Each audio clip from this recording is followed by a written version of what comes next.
Hey everyone, 99% of you watching aren't subscribed. Let's change that. Hit that subscribe button, and at 1,000 subscribers, we'll drop special stories just for you. Velcaris wasn't a planet you landed on. It was one you negotiated with. From orbit, it looked like a broken halo, rings of metal, glass, and unknown materials orbiting a dim blue star. Ships of every shape and origin drifted through its layers. Sleek corporate cruisers, rusted scavenger rigs like mine, and things that didn't even look like ships so much as controlled anomalies.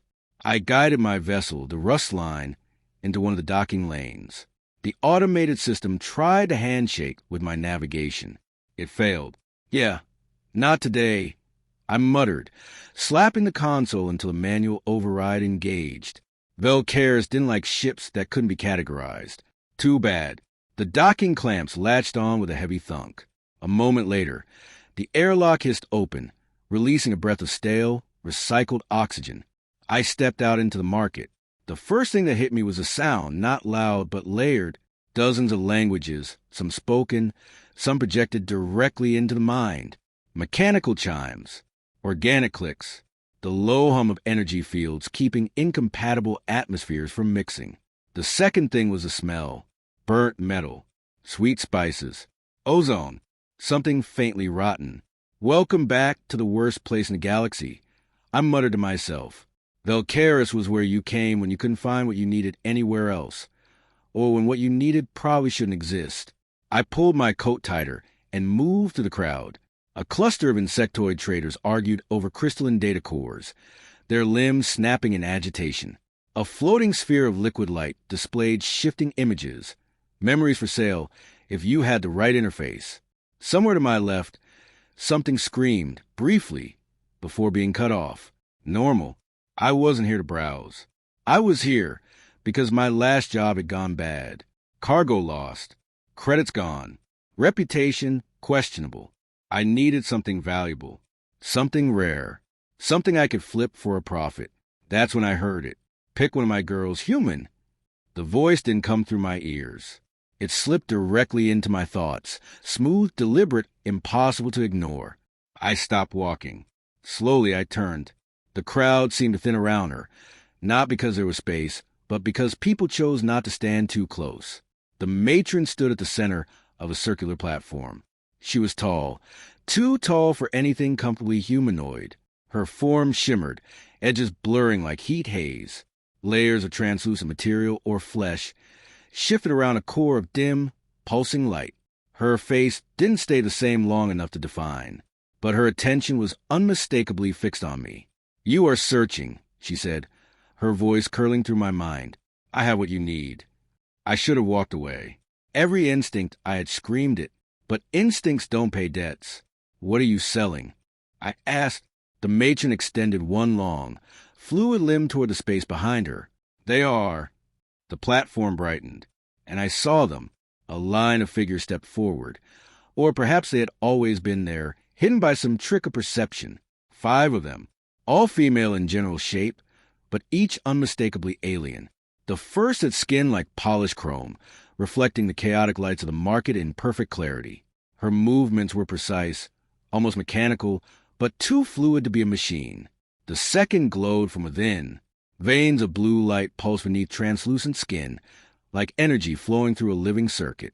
The third had wings, if that's what they were, folded structures of crystalline material that refracted light into sharp, prismatic shards across the platform.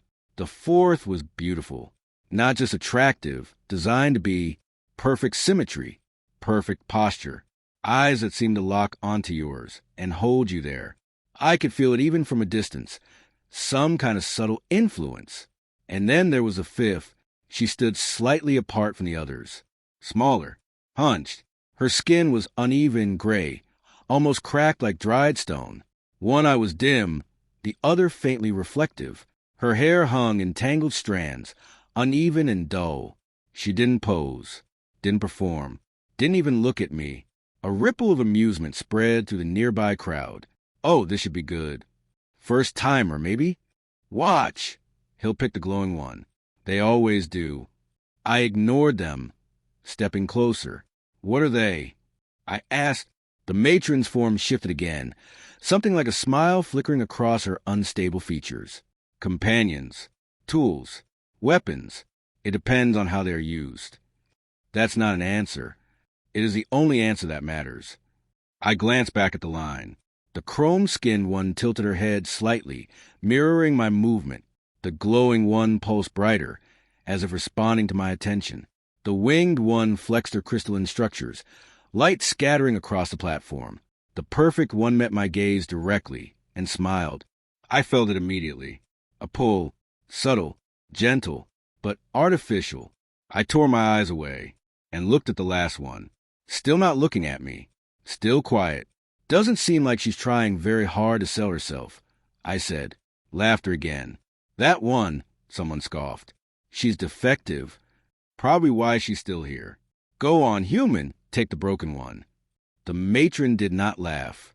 She is less desirable, she said carefully. That caught my attention. Less desirable how? A pause. Just a fraction too long. She does not perform, the matron replied. She does not attract. She does not cooperate, as the others do. I stepped closer to the girl. Hey, I said. No response. Got a name? Nothing. I crouched slightly, trying to catch her eye. For a moment, I thought she wouldn't respond. Then, slowly, she looked up. Her dim eye flickered, and for just an instant, something behind it burned. Not weakness, not damage, something contained. My chest tightened. I stood. How much? I asked. The crowd quieted slightly. The matron's presence sharpened. You have not reviewed the others, she said. I've seen enough. A murmur spread. You've got to be kidding. He's serious? That thing? Really? I didn't look away from the matron. How much? I repeated. Her form shifted again, light pulsing faintly. Then, an unusual choice, she said. She is yours. The price came into my mind. Lower than I expected. That alone should have been a warning. I transferred the credits. The connection sealed instantly. Ownership. The word made me uncomfortable. But that's how Velcaris worked. The girl stepped forward. Slowly, as if unsure she was allowed to. The laughter returned, louder this time. Best purchase on the market. Take care of your trash, human. Hope she doesn't fall apart on the way home. I ignored them. Can you walk? I asked her. A small nod. Good. Let's go. We turned away from the platform. As we did, I felt the matron's presence brush against my mind one last time. Human, she whispered. I paused, but didn't turn around. Take care of her.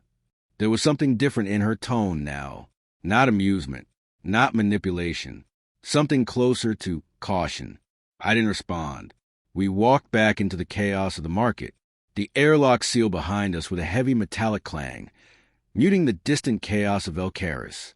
For a moment, there was only silence. Thick, almost unnatural after the noise of the market. Then my ship exhaled. A low hum rolled through the walls as systems came back to life, recognizing my presence. Dim lights flickered on along the corridor, casting long shadows across the worn metal. Welcome to luxury accommodations. I muttered. She stood just inside the airlock, unmoving, like she wasn't sure she was allowed to go any further. I glanced back at her. You planning to stay there, or? A pause.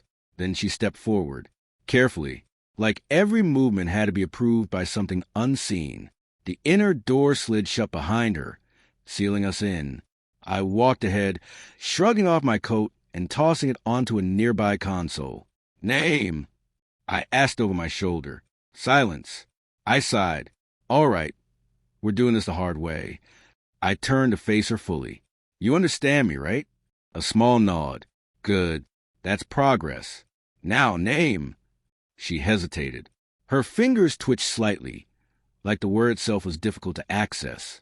Lyra, she said at last. The sound of her voice made me pause. It wasn't just quiet, it was layered, like multiple tones speaking in perfect sync, slightly out of phase. Not enough to be obvious, but enough to feel wrong. Lyra, I repeated. Okay, that's something. She looked down again. Look, I said, softening my tone just a bit. I'm not your owner. Not really. That's just how this place works. You're on my ship, yeah, but you don't have to act like that. I gestured vaguely at her rigid posture. She didn't respond, didn't relax, didn't move. Right, I muttered, we'll work on that. I moved past her into the main cabin. The rust line wasn't much, just a patched-together hauler with more history than reliability.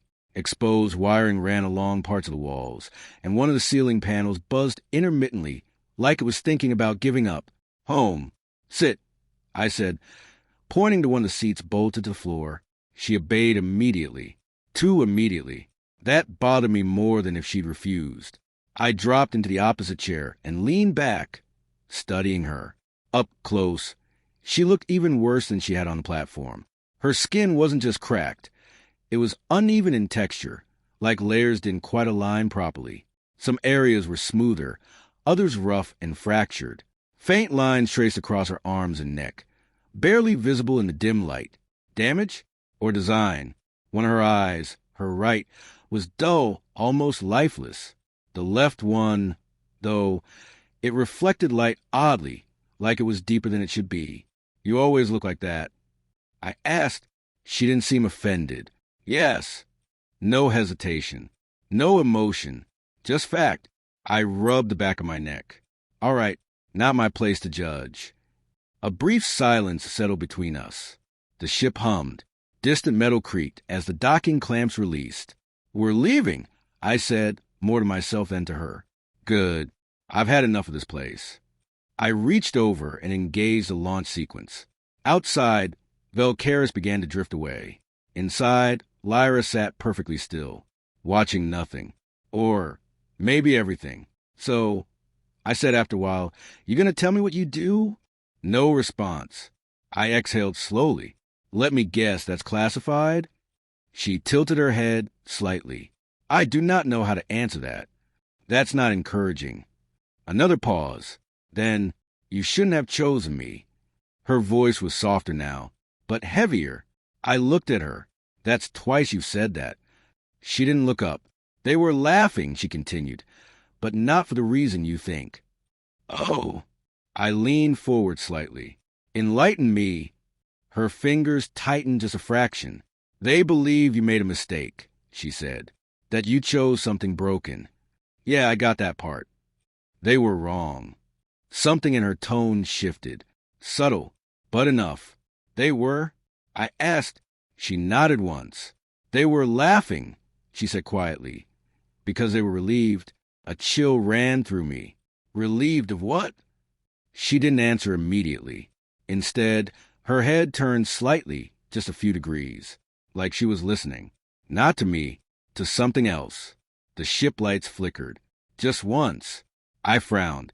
That's new. Lyra's dim, I flickered in response. I am not like the others, she said. I leaned back slowly. Yeah, I figured that part out. I was not made to be chosen. There was again that phrasing. Made. Not born. Not raised. Made. Then what were you made for? I asked. This time, she looked directly at me. Both eyes. And for a moment, just a moment, the dull one wasn't dull anymore. It glowed. Faintly, like something behind it had woken up. I was made, she said, her voice dropping into that strange layered resonance. To end things. The ship lights flickered again. Longer this time. The hum of the engine stuttered, just for a fraction of a second. I felt it in my chest, like the air itself had skipped a beat. I forced a small laugh. Okay, I said, that's ominous. She didn't react, didn't smile, didn't blink. I mean, what does that even mean? I continued, you're some kind of soldier? Assassin? Biological weapon. She considered that. Yes, she said. I blinked. Yes, to which part? Another pause. Oh. I stared at her, waiting for the punchline. There wasn't one. All right. I said slowly, either you got a very dark sense of humor, or I just made the worst purchase of my life. She tilted her head again. I do not understand humor, she said. Yeah, I muttered. I'm starting to get that. Silence returned, heavier this time. I stood up, pacing a few steps across the cabin. Okay, I said, more to myself than to her. Let's assume you're telling the truth. Hypothetically, she watched me now, tracking my movement. What exactly do you end? I asked. She answered without hesitation. Threats. Define threat. Another pause. Longer. Then, anything that can cause harm. I stopped pacing.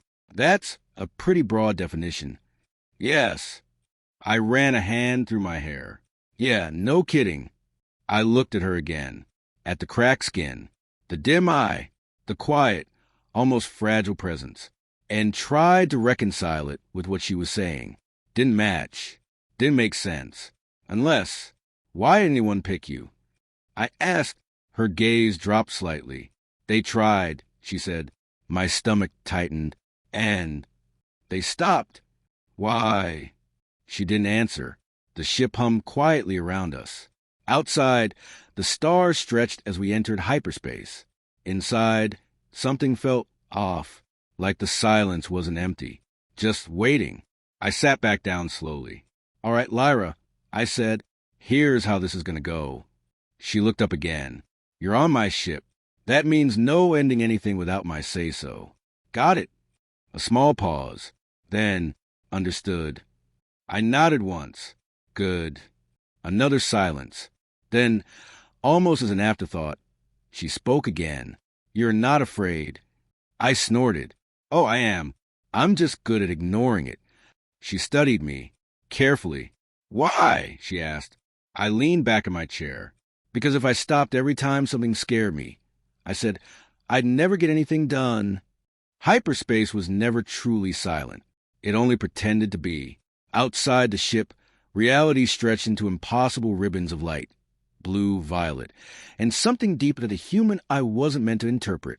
Inside, the rust line groaned softly, like it resented every second spent cutting through dimensions it barely understood. I sat in the cockpit, boots up on the console, watching the distortion flicker across the viewport. Lyra stood behind me, not sitting, not resting, just standing.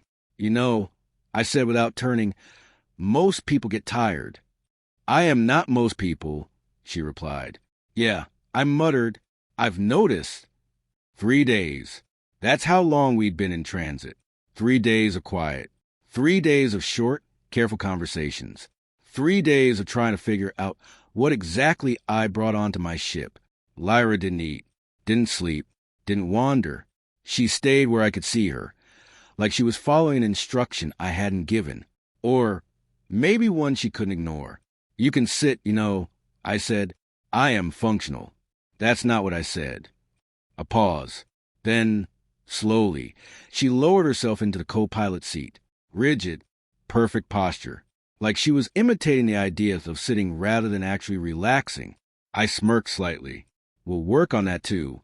Silence again. Then, a flicker. The console dimmed for half a second. I frowned. That's the third time. Lyra's head tilted. Something is interfering, she said. Yeah, I gather that part. I leaned forward, tapping the console. Diagnostics flickered across the screen, messy, inconsistent. No external signals. I muttered. No anomalies in the ship lurched. Hard. Alarms screamed to life. Red lights flooded the cockpit. What the... The stars outside snapped back into normal space. Violently. We had been pulled out of hyperspace. And we weren't alone. 3 ships surrounded us. Sleek. Fast. Armed. Pirates. Of course, I groaned. Of course it's pirates. A transmission cut through the noise. Unidentified vessel. A rough voice crackled. You've drifted into restricted territory. Power down your systems and prepare to be boarded. I rolled my eyes. Yeah, real original. I glanced at Lyra. She was completely still, watching the viewport. Stay here, I said, standing up and reaching for my sidearm. This is standard procedure. They threaten, I stall. Maybe we get out of this without... The ship shook again as a warning shot slammed into the hull. Or not, I finished. The console sparked. Shield dropped to 30%. Great. I muttered. Love that. More impacts followed. Precise. Controlled. They weren't trying to destroy the ship. They were softening it. Cargo hauler. The voice returned. Last warning. I checked the systems. Weapons? Minimal. Shields? Failing. Engines? Charging, but too slow. Yeah, I said under my breath. We're not winning this. Behind me, Lyra spoke. May I help? I turned. Something about the way she said it made me hesitate. You heard them, I said. Armed pirates. Multiple targets. This isn't something you just... I can, she said. No emotion. No doubt. Just certainty. I stared at her. Then I laughed. Short, sharp, humorless. All right, I said. Sure. Go ahead. You got a secret weapon in that cracked skin of yours. She stood, slowly. Her posture changed. Not dramatically, but enough. Straighter, more aligned. I do not require weapons, she said. The boarding clamps hit. Hard. A heavy metallic thud echoed through the ship. They're here, I muttered, raising my sidearm. Footsteps. Metal boots against metal floors. Voices. Shouting. They're breaching. Move. I took position near the corridor entrance, heart pounding. Lyra, get back, I said. Seriously, this is not. I will end the threat, she said. The lights flickered. Longer this time. And then she changed. It started with the cracks in her skin. They lit up, not softly, not gently. They burned. Lines of blinding white light spread across her body, like fractures in reality itself. Her dim eye ignited, blazing with a depth that made my stomach drop. The air around her distorted. Like heat, like gravity was bending. Lyra... I started. She stepped forward and vanished. Not fast, not like a blur. She was just gone. The next sound came from the corridor. A single gunshot. Then nothing. No shouting. No movement. No chaos. Just silence. The kind of silence that doesn't belong. I stood there frozen, weapon still raised. Seconds passed. Maybe longer. Then footsteps. Soft. Measured. Lyra walked back into the room. The light faded from her body as she moved. The cracks dimmed. Her eye returned to its dull, uneven glow. She looked the same. Broken. Small. Quiet. What? My voice caught. What did you do? She tilted her head slightly. I removed them, she said. I swallowed. Slowly. I lowered my weapon and stepped into the corridor. And stopped. The pirates were still there. 5 of them. Weapons raised. Eyes open. Standing exactly where they had been. But they weren't moving. Not breathing. Not blinking. Nothing. They weren't dead. But they weren't alive either. It was like something had reached inside them and flipped a switch. Off. I stepped closer to one. Waved a hand in front of his face. Nothing. Lyra. I whispered. No response. I turned back. She stood at the end of the corridor, watching me, waiting. Were you? I asked. She hesitated. For the first time since I'd met her, she looked unsure. I am what remains, she said slowly. When a civilization learns how to destroy everything and forgets how to stop. A chill ran through me. What does that even mean? She looked down at her hands. The ones who made me, she said, created systems to eliminate threats before they could act. I frowned. Predictive weapons? Yes. How predictive? She looked up. Her glowing eye flickered, faintly. I do not wait for actions, she said. I respond to intent. My blood went cold. You're telling me, I said carefully, you can detect what someone is about to do? Yes. And then what? You just stop them. A small pause. Then, I end the possibility. I look back at the pirates, at their frozen forms. You did this because they were going to attack us. Yes. I exhaled slowly. Lyra, that's not defense. That's prevention, she said. I shook my head. No, that's something else. She didn't argue, didn't react, just watched me, waiting, like she was trying to understand my reaction. Can you undo it? I asked. A pause. Longer this time. No. I closed my eyes for a moment. Of course not. Are they aware? I asked quietly. No. Do they feel anything? No. I nodded slowly. That's something, I guess. Silence stretched between us. Heavy, uncomfortable.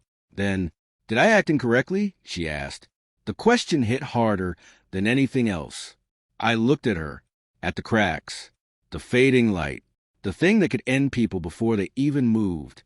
And yet, she was asking me, like she needed to know. I exhaled. I don't know. I admitted that was the truth. She processed that, slowly. I was designed to act without uncertainty, she said. We didn't speak much after that. Not at first. The pirates, if you could still call them that, were locked in a storage bay, standing where we placed them, unmoving, unchanging, like pieces of reality that had been paused and forgotten. I tried not to think about them. Didn't always succeed. The rust line drifted through open space now, far from trade routes, far from anything that might scan us and ask questions I couldn't answer, or worse, questions she might answer. I sat in the cockpit, staring at a quiet blue star hanging in the distance. It pulsed gently like a heartbeat. Behind me, I heard her, not walking, not moving, just there. You're going to wear a hole in the floor if you keep doing that, I said.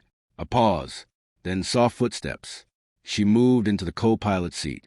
Better this time. Still stiff, but less artificial. Progress. That star, she said quietly. It is stable. I glanced at her. Yeah, that's generally what you want a star. It will not collapse for a very long time.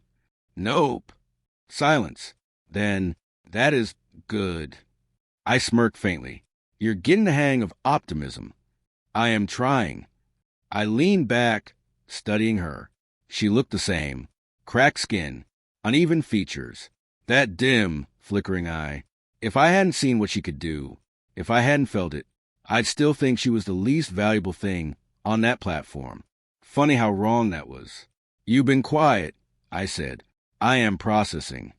Yeah, come to any conclusions. A pause. I am dangerous. I let out a slow breath. Yeah, I said, we've established that. I should not be here. I turned slightly toward her. And where exactly should you be? She hesitated. Contained, she said, or terminated. I frowned. Well, that's not happening. You cannot guarantee that. Watch me. She looked at me then, really looked, like she was trying to understand how I could say something like that so easily. You saw what I did, she said. I did. I did not ask for permission. No, you didn't. I acted without your command. Yeah, I said, and you saved my life. Her expression didn't change, but something in her posture shifted, uncertain. That was not the directive, she said. What was the directive? Eliminate the threat. Same difference. No, the way she said it, firm, precise, made me pause. Elimination does not require preservation, she continued. You were not part of the calculation. That landed harder than I expected. So what, you're saying I got lucky? Yes. I let out a short laugh. Great. Love that. Silence again. The star pulsed outside. Soft. Steady. Lyra, I said after a while, look at me. She did. That thing you did. I continued. Can you control it? A pause. Yes. Can you choose not to do it? Another pause. Longer. I do not know. I nodded slowly. All right, I said. Then that's step one. Step one? Yeah. We figure out where the line is. What line? The one between protecting yourself, I said, and ending everything that might be a problem. She processed that slowly. I was not designed for lines, she said. Yeah, I replied. Well, you're not just what you were designed for anymore. She tilted her head slightly. I am not. Nope. Why? I shrugged. Because now you've got something you didn't have before. What? A choice. The words seemed to stop her, not physically, but internally, like something had just been introduced into a system that didn't have a place for it. Choice, she repeated. Yeah, I do not understand. I know. I leaned forward, resting my arms on my knees. That's kind of the point, I said. You learn. How? I thought about that, about all the bad decisions I'd made, all the risks, all the times I'd chosen wrong, and kept going anyway. You try, I said. You mess up. You try again. That is inefficient. Extremely. A small pause. But effective? Sometimes. She looked back at the star. Quiet. Thinking. I was created to ensure outcomes, she said, not to explore them. Yeah, I said. Welcome to being alive. Another silence. But this one felt different. Less heavy. Less sharp. Then, I would like to learn, she said. I glanced at her. Good, I said, because I'm not exactly qualified to teach, but I'll give it a shot. A faint flicker passed through her eye. Not bright, not dangerous, just warm. I have a question, she said. Uh-oh, this should be good. What is laughter? I blinked, then laughed. Wow, I said. We're starting there? Yes. I leaned back, thinking, it's hard to explain, I said. It's something humans do when something is funny. What is funny? I groaned. Oh, this is going to take a while. She waited, patient, focused. I'll tell you what, I said. We'll start simple. I'll show you. I reached over and pulled up an old recording on the console, something stupid I'd saved years ago. A clip of a cargo loader malfunctioning and launching crates into zero gravity, while a guy yelled in the background. I hit play. The video flickered to life. The chaos unfolded. I chuckled, then laughed. Lyra watched, completely still, analyzing. This is inefficient, she said. Very. The outcome is suboptimal. Definitely. Then why are you laughing? I grinned. Because it's not happening to me. She paused. Processing. That is amusing. I nodded. You're getting it. A longer pause. Then a sound. Soft, uneven, almost broken, but unmistakable. Lyra laughed. Just once. She seemed surprised by it.